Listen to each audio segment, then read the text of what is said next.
अब्दुल्ला बिन अम्र बिन आस रजी अल्लाह ताला अन्हु, बहुत नेक सहाबी, अल्लाह वाले सहाबी, रात रात भर नमाज पढ़ने वाले सहाबी, दिन में नफिल रोजा रखने वाले सहाबी। शादी हुई, बीवी के पास जा ही नहीं रहे, बीवी के पास जा ही नहीं रहे, बीवी का हक ही अदा नहीं कर रहे। बहू को ससुर ने देखा, 3-4 दिन के बाद बहू का चेहरा उतरा हुआ है, बहू ने बाल भी कंघी नहीं किया है। ससुर ने पूछा, भाई क्या बात है, तेरी नई नई शादी हुई है, तू ऐसा हुलिया क्यों बना के बैठी? कहा कि अब्बू आपके बेटे को मतलब ही नहीं है मुझसे, रात में नमाज पढ़नी है, दिन में रोजा रखना है, उनको तो बस रोजा रखना है, नमाज पढ़ना है, उनको बीवी से कहा मतलब है। ससुर समझ गए कि मसला क्या है, लेकिन बहुत सारी बातें बाप डायरेक्ट बेटे से नहीं बोल सकता। हजरत अब्दुल्ला के वालिद जो थे अम्र बिन आस, वो भी बहुत बड़े सहाबी थे। उन्होंने आकर के अल्लाह के नबी से कहा कि अल्लाह के नबी ऐसा ऐसा मामला है, मेरी बहू ने इशारे में बताया है कि मेरा बेटा अपनी बहू अपनी बीवी की जरूरतें पूरी नहीं करता है। ऐ अल्लाह के रसूल, आप मेरे बेटे को बुला करके समझाइए। अल्लाह के प्यारे नबी ने हजरत अब्दुल्ला को बुलवाया। आपने कहा, अब्दुल्ला मुझे पता चला है कि तुम रात रात भर नमाज पढ़ते हो। कहा, अल्लाह के नबी बिल्कुल सही बात है। आए अब्दुल्ला, मुझे मालूम हुआ है तुम कंटिन्यू लगातार नफिल रोजा रखते हो। हाँ अल्लाह के नबी, ये भी बिल्कुल सही बात है, मैं रोजा भी रखता हूं, मैं रात रात भर नमाज भी पढ़ता हूं। आपने कहा, अब्दुल्ला इन्ना लिअयनिका अलैका हक्का व इन्ना लिजसदिका अलैका हक्का व इन्ना लिज़ौजिका अलैका हक्का। ऐ अब्दुल्ला, तेरी आंखों का भी तेरे ऊपर हक है, तेरे शरीर का भी तेरे ऊपर हक है, तेरी बीवी का भी तेरे ऊपर हक है, तेरे मेहमान का भी तेरे ऊपर हक है, और तेरे रब का भी तेरे ऊपर हक है। ऐ अब्दुल्ला, सबका हक अदा करो, रात में नमाज भी पढ़ो और आराम भी करो, बीवी का हक भी अदा करो, दिन में कभी रोजा रखो कभी मत रखो, कंटिन्यू लगातार नफिल रोजा न रखो। ऐ अब्दुल्ला, ये मेरा तरीका, इसको फॉलो करो। इस्लाम इतना प्यारा दीन है मेरे प्यारे साथी। इस्लाम में आपसे ये नहीं कहा गया कि आप औरत से दूर हो जाएं। अल्लाह कह रहा है, ज़ुय्यिना लिन्नासि हुब्बुश शहवात, लोगों के दिल में औरत की मोहब्बत डाली गई है, औरत की जरूरत पड़ेगी तुम्हें, और इसीलिए इस्लाम ने तुमको निकाह का हुक्म दिया है। और मैं एक बात महसूस करता हूं अपने समाज में, मैं तो बनारस में रहता हूं, आपके यहाँ का माहौल उतना मैं बहुत ज्यादा नहीं जानता। मैं अपने यहाँ में देखता हूं कि लड़कियों की शादी जो होती है 18 साल में, 19 साल में, 20 साल में आमतौर से हो जाती है लड़कियों की शादी, लेकिन लड़कों की शादी 25 साल के पहले लोग नहीं करते आमतौर से, जबकि लड़का शादी के काबिल 20 साल में हो चुका है, अब 25 साल और 30 साल का होने के बाद आप उसकी शादी कर रहे हैं।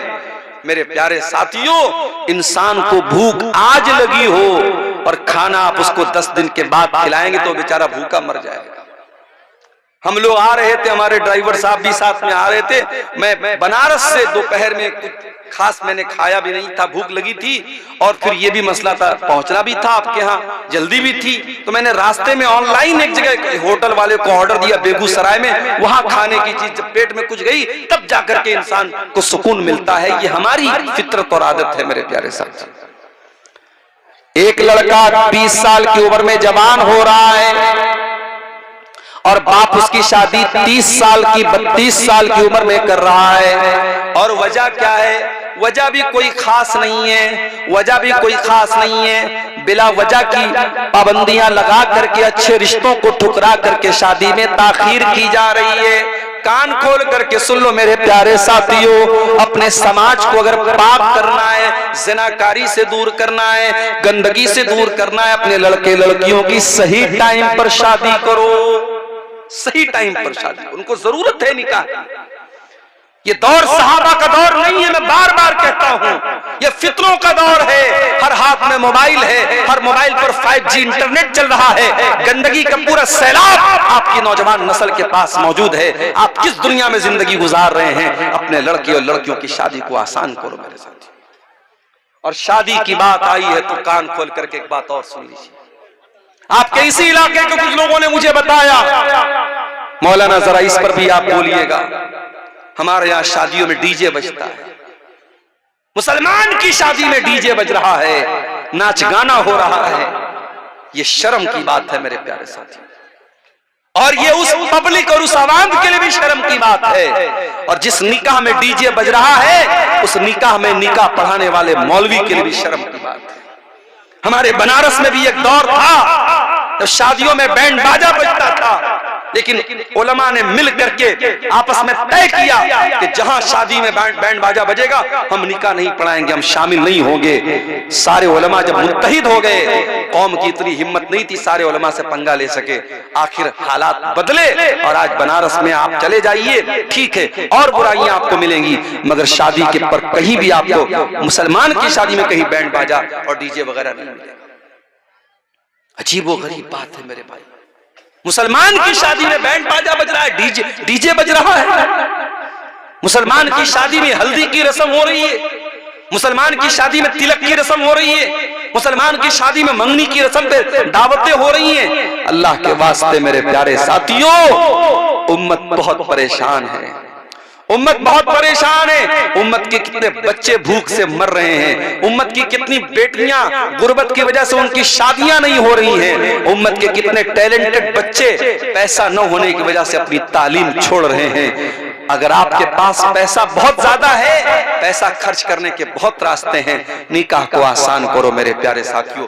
मैं हैदराबाद भी तकरीर करने गया था, वहां पर भी मैंने कहा हैदराबाद में शादी होती है, एक एक शादी में 20-20 तरीके का खाना बनता है। मैंने वहां पर भी कहा एक तरीके का खाना बनाओ मेरे भाई, 19 तरह का 20 तरीके का खाना ना बनाओ, एक तरीके का खाना बनाओ, 100 लोगों को खिला दो, जरूरी नहीं 1000 लोगों को खिलाया जाए। शादी को आसान करो, सिंपल करो। अल्लाह के प्यारे नबी ने फरमाया इन्ना ज़मन निकाही बरकतन ऐसरुहु मऊनतन, सबसे ज्यादा बरकत वाला निकाह वो है जिसमें सबसे कम खर्च किया जाए। आपने ये भी फरमाया इज़ा खतब इलैकुम मिम्मन तरदौन दीनहु व खुल्क़हु, जब तुम्हारी लड़की के लिए ऐसा रिश्ता आ जाए, लड़का दीनदार है, लड़का बाअखलाक है, फज़व्विजू, तो तुम अपनी लड़की की शादी उससे कर दो। हमारे यहाँ तो नहीं साहब, हम शेरशाबादी हैं तो शेरशाबादी में ही करेंगे, हम अंसारी है तो अंसारी में ही करेंगे, हम शेख है तो शेख में ही करेंगे। ये बिरादरीवाद कहां से आया मेरे भाई? जब हम ये अकीदा रखते हैं सब आदम की औलाद है, सब हव्वा की औलाद है और एक ही फैमिली और एक ही परिवार से निकले हैं, तो फिर कौन ऊंचा कौन नीचा और कौन फला बिरादरी कौन? ये बिरादरीवाद की बुनियाद पर अपने आप को आपने ऊंचा समझ लिया। आज कितनी जगहों पर बिरादरी की वजह से रिश्ते नहीं हो रहे हैं और बिरादरी की वजह से जवान लड़कियों की जिंदगी बर्बाद हो रही है। मेरे पास लखनऊ की एक लड़की का मैसेज आया फेसबुक के ऊपर, उसने कहा मौलाना मेरे लिए दुआ कीजिए। मैंने कहा क्या मसला है? उसने कहा मैं कुरैशी बिरादरी से ताल्लुक रखती हूं। कुरैशी बिरादरी आप जानते होंगे, जो गोश्त का काम करते हैं, जिनको हमारे यहाँ कसाई बोलते हैं, वो आमतौर से वो अपना सरनेम कुरैशी लिखते हैं, कुरैशी बिरादरी को होते हैं। उसने कहा मौलाना मैं कुरैशी बिरादरी से ताल्लुक रखती हूं, मैं अहले हदीस हो चुकी हूं, मेरा भाई भी अहले हदीस हो चुका है, हम कुरान और हदीस को फॉलो करते हैं, हमारा बाप भी दती है, माँ भी दती है, खानदान भी दती है, कब्रों पर सजदा करने वाले लोग हैं। मैं चाहती हूं मेरी शादी ऐसे घर में हो जहां कुरान और हदीस पर अमल होता हो, शिर्क न होता हो, बिदत न होती हो। लेकिन मेरे बाप का कहना है कि मैं कुरैशी ही बिरादरी में करूंगा और मुझे पूरे लखनऊ के अंदर कोई कुरैशी बिरादरी का ऐसा इंसान नजर नहीं आता, कोई ऐसा रिश्ता नहीं मिलता जहां कुरान और हदीस वाले लोग हों। वो लड़की बेचारी अपना दर्द पेश कर रही थी और मेरे पास उसको सिवाय तसल्ली देने के मेरे पास कोई अल्फाज नहीं थे। ये हालात हमारी कौम के हैं, कितनी बिरादरियां हैं जिसमें हमारे अहले हदीस भाई और बहन कम हैं और उनके लिए रिश्ते की बात आती है तो खानदान और बिरादरी का दबाव होता है कि आपको बिरादरी के अंदर ही करना है। ये बिरादरीवाद कहां से आया मेरे प्यारे साथियों? हमें और आपको इसकी जड़ों को भी तोड़ने की जरूरत है।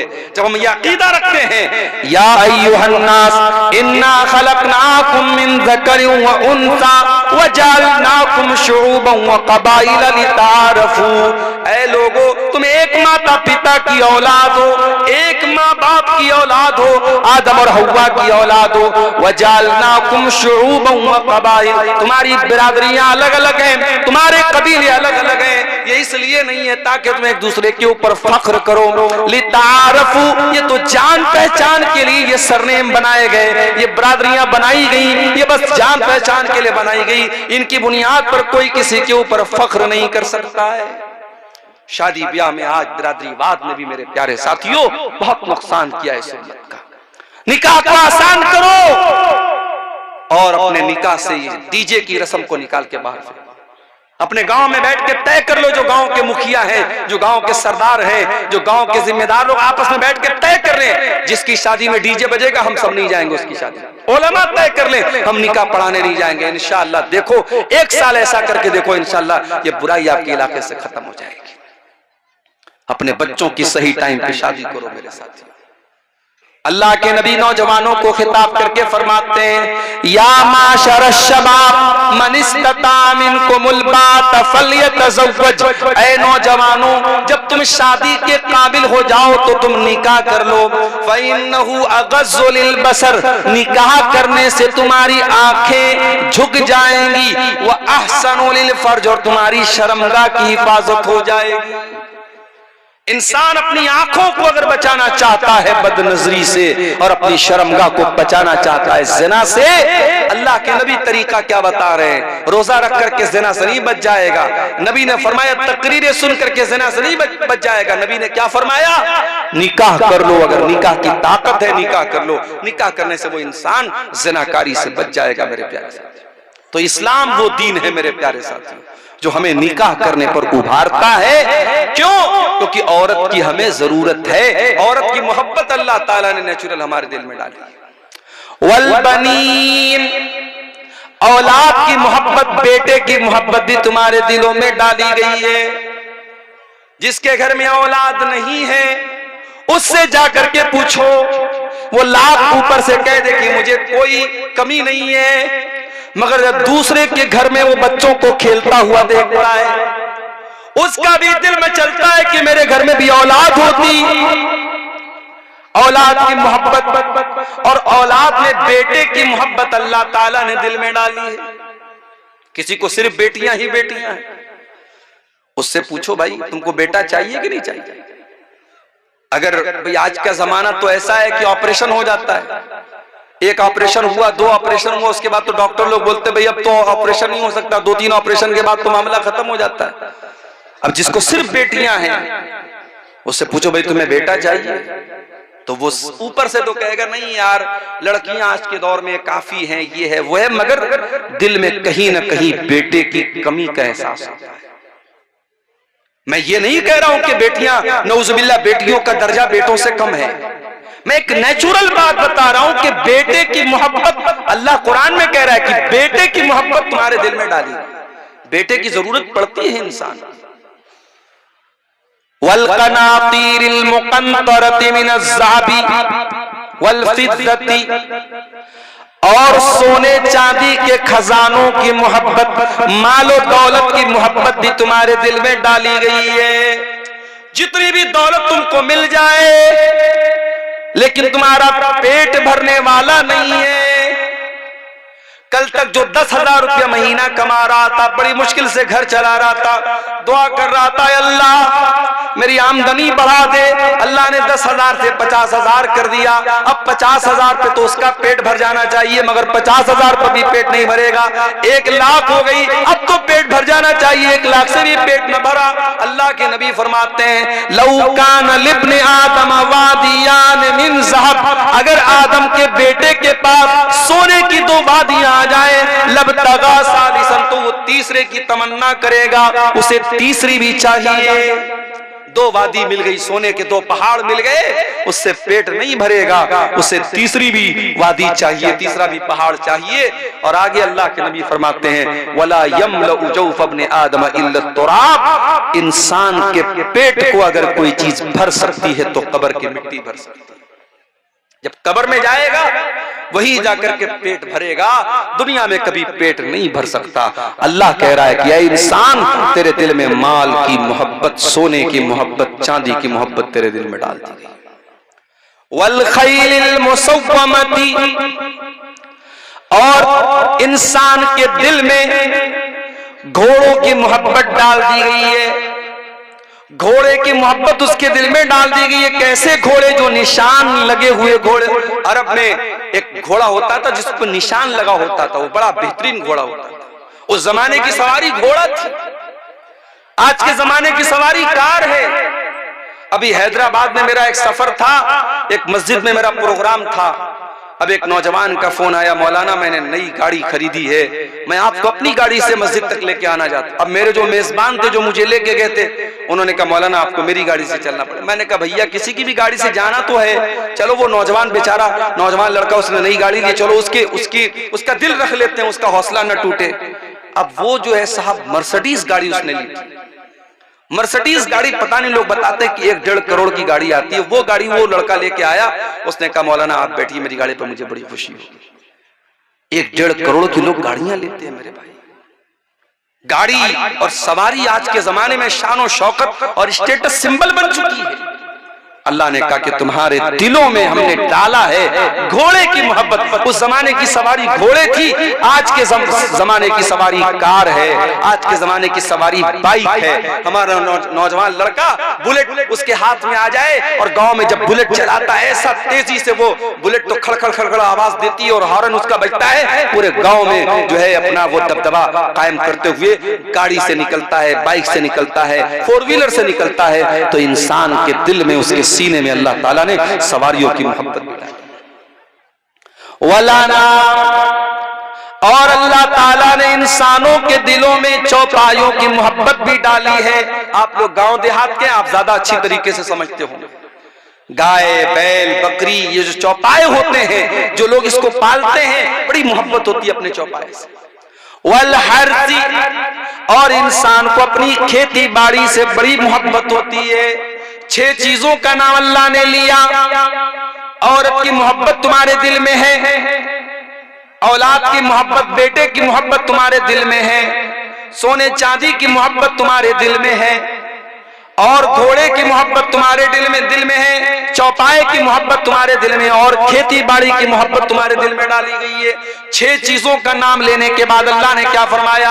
ज़ालिका मताउल हयातिद दुनिया वल्लाहु इंदहु हुस्नुल मआब। ऐ मेरे बंदो, ये जमीन, ये जायदाद, ये औरत, ये दौलत, ये सब यहीं रह जाएंगे। अल्लाह के यहाँ बेहतरीन ठिकाना तुमको तभी मिलेगा जब तुम अल्लाह को खुश करोगे। ये सब तो दुनिया का सामान है, सब ठाट पड़ा रह जाएगा जब लाद चलेगा बंजारा। कभी कब्र में आपका बेटा आपके साथ जाएगा क्या? नहीं जाएगा। आपका बेटा आपसे बहुत मोहब्बत करता है, आप मर जाएंगे, आपका बेटा आंसू बहाएगा, रोएगा, आपकी तारीफ करेगा। मगर आपका वो बेटा जो आपसे इतनी मोहब्बत करता है, वो बेटा भी आपकी लाश को 24 घंटे से ज्यादा अपने घर में नहीं रखेगा। 24 घंटे के अंदर कफनाएगा, मौलवी साहब को बुलाएगा, जनाजे की नमाज पढ़वाएगा, आपको कफन की 3 चादरों में लपेट देगा और आपको कब्रिस्तान ले जाकर के कब्र के हवाले कर देगा। आपकी औलाद, आपके रिश्तेदार सब आएंगे और आपको मिट्टी दे करके चले जाएंगे, हाथ झाड़ के चले जाएंगे। कोई कब्र में आपका साथ देने नहीं आएगा। मेरे साथियों, वो माल, जिस माल के चक्कर में आपने हलाल और हराम को भुला दिया, सूद का पैसा आपके घर में आया, जुआ का पैसा आपके घर में आया, हराम का पैसा आपके घर में आया, आपकी जैसे ही सांस की डोर थम गई, आपके दिल की धड़कन बंद हो गई, वो सारा पैसा दूसरों का हो गया। भाई इंसान मरा, पैसा किसका हो गया? वारिस का हो गया, बेटे का हो गया, बीवी का हो गया, माँ का हो गया, बाप का हो गया। इंसान कुछ लेके नहीं जा रहा है, कब्र में अकेला जा रहा है। कब्र में न माल आपके काम आया, न बच्चे आपके काम आए, न बीवी आपके काम आई, कोई काम ना आया। फिर मेरे प्यारे साथियों, जब उस कब्र में मुनकर नकीर आएंगे और आपसे 3 सवाल करेंगे, मन रब्बू का, मन नबियों का, मा दीनों का, तेरे रब कौन है, तेरे नबी कौन है, तेरा दीन क्या है। इन 3 सवालों का जवाब, आपका ईमान अगर सही होगा, आपका अमल सही होगा, तभी इन 3 सवालों का जवाब आपकी जबान से निकलेगा, वरना जवाब भी नहीं निकलेगा। इन 3 सवालों का जवाब नहीं निकल पाएगा इंसान के जबान से अगर उसका अकीदा सही नहीं है, उसका ईमान सही नहीं है। इन 3 सवालों का जवाब वो नहीं दे पाएगा। उसके बाद अल्लाह के नबी फरमाते, कब्र दबोचेगी, कब्र तंग हो जाएगी। हाय हाय, अब्दुल गफ्फार साहब आप बहुत तकरीरें किया करते थे, बहुत आपने कुरान की आयतें पढ़ पढ़ के सुनाई है, आपकी कब्र में आपका क्या अंजाम होगा। अरे मेरी क्या हैसियत है, यहां नबी के सहाबी का मैं आपको वाकया सुना रहा हूं, नाम नोट कर लो। मेरे नौजवानों, अगर फेसबुक पर कभी फालतू चीजें देखने से टाइम मिल जाए तो कभी यूट्यूब पर जा करके इस सहाबी के बारे में भी सर्च कर लेना, ये सहाबी कौन थे। साद बिन मुआज रजी अल्लाह ताला, इतने बड़े सहाबी थे, इतने अजीम सहाबी थे। जब उनका इंतकाल हुआ, उनके जनाजे को जब उठाया जाने लगा, उनका बदन बहुत हैवी था, उनकी बॉडी बहुत हैवी थी। जब जनाजे को उठाया जाने लगा, जनाजा बड़ा हल्का था। साहबा ने कहा, अल्लाह के नबी, इनका जनाजा तो भारी होना चाहिए, इनका जनाजा इतना हल्का क्यों है। आपने फरमाया, इन्न लहू हमलतन गैरुकुम, ऐ मेरे साहबा, साद इब्ने मुआज के जनाजे को तुमने अकेले नहीं उठाया है, फरिश्तों ने भी उठाया है। इनके जनाजे में 70,000 फरिश्ते आए थे।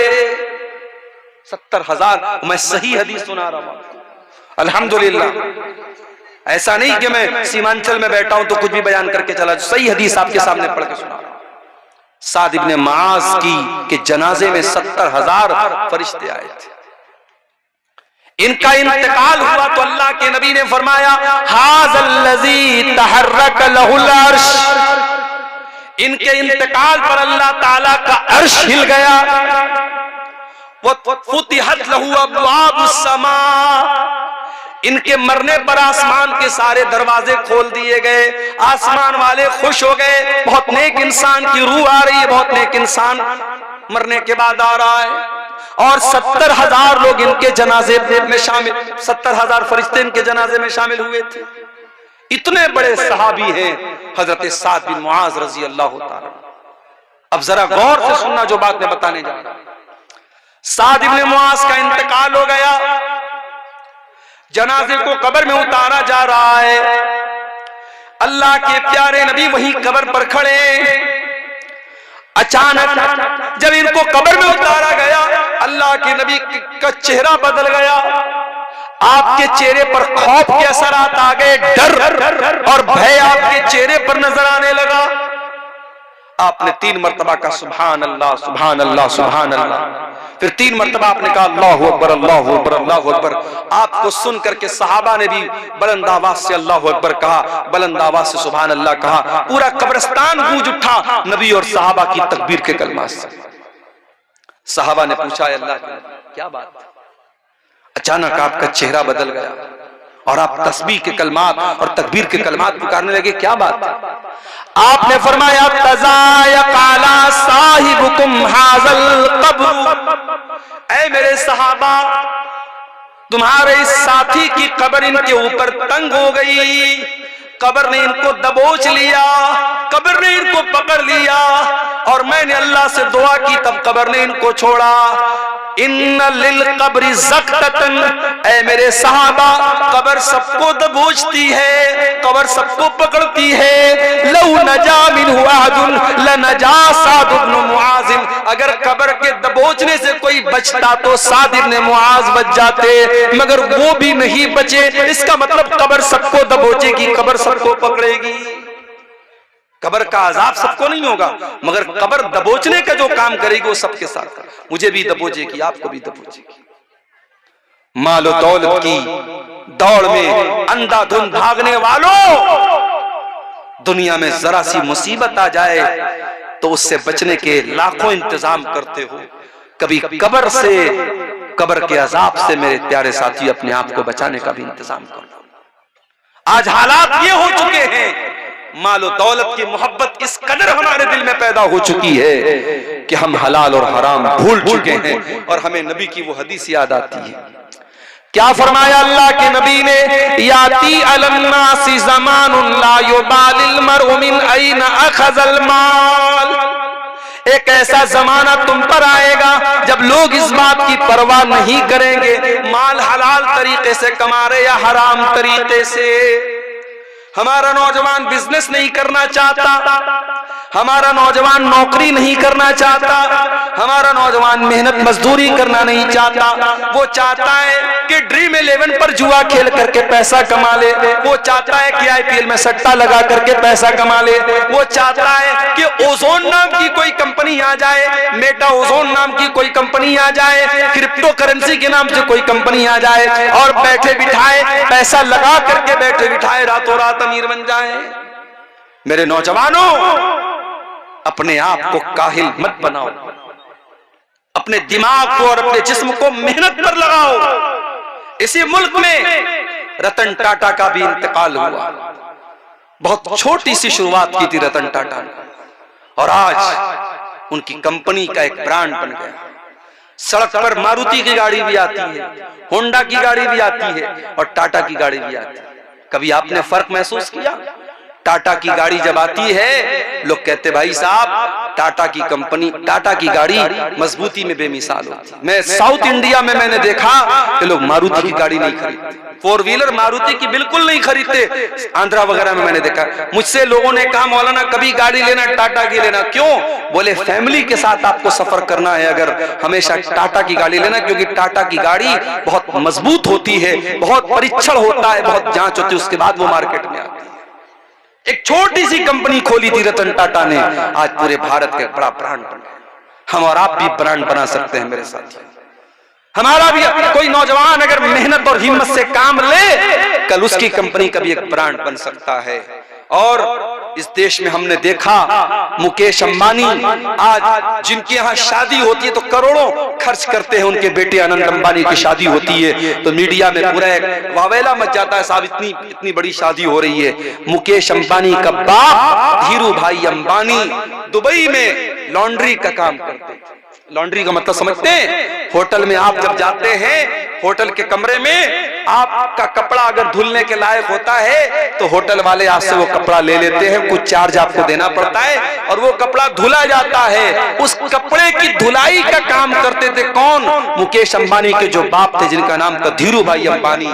और उनके बाप ने फिर रिलायंस की कंपनी खोली थी और उनके बाप ने ये सपना देखा था, अपने बच्चों से कहा था मैं चाहता हूं कि भारत में मोबाइल इतना सस्ता हो जाए कि पोस्ट कार्ड से भी सस्ता। उस जमाने में जब उन्होंने धीरू भाई अंबानी ने ये बात कही थी, मोबाइल बहुत कम था इंडिया में और मोबाइल पर जब कोई कॉल करता था तो कॉल करने का भी पैसा बहुत ज्यादा लगता था और कॉल रिसीव करने का भी बहुत ज्यादा पैसा लगता था। और उस जमाने में पोस्ट कार्ड आता था 4 आने का, 25 पैसे का। तो किसी ने सोचा नहीं था कि धीरू भाई अंबानी का ये सपना भी पूरा होगा, लेकिन आज हो गया। आज तो आप रिचार्ज करा लेते हैं और अनलिमिटेड कॉल करते हैं। मेरे प्यारे साथियों, कारोबार करो, बिजनेस करो, हलाल तरीके से पैसा कमाओ। बहुत रास्ते हैं, ये सूद का धंधा न करो, ये ब्याज का धंधा न करो, ये हराम के रास्ते न अपनाओ। मेरा रब कुरान में कहता है इन्नल्लज़ीना यअकुलून रिबा ला यक़ूमून इल्ला कमा यक़ूमुल्लज़ी यतखब्बतुहु शैतानु मिनल मस। जो लोग सूद और ब्याज खाते हैं वो कयामत के दिन इस तरीके से उठेंगे जैसे शैतान किसी को छू करके पागल कर दे। शैतान किसी को छू करके पागल कर दे, उस तरीके का हाल किसका हो जाएगा? ब्याज खोर का हो जाएगा। अब सुन लो, मौलाना इसहाक साहब ने कहा था मौलाना आप सूद पर थोड़ा खुल करके बोलिएगा। अब कितना खुल करके बोला जाए मेरे साथ?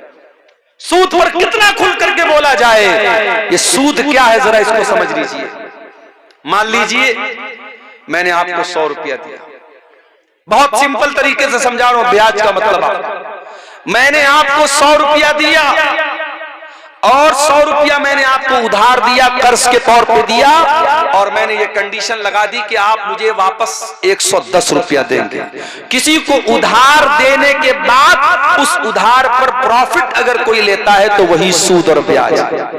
अगर मैंने आपको जमीन अपनी दे दी, जमीन मैंने आपको कर्ज के तौर पर दी, और उसके बाद जब वापस मैंने आपसे जमीन ली तो कुछ पैसा भी मैंने ले लिया, या कुछ खेती बाड़ी में भी मैंने ले ली।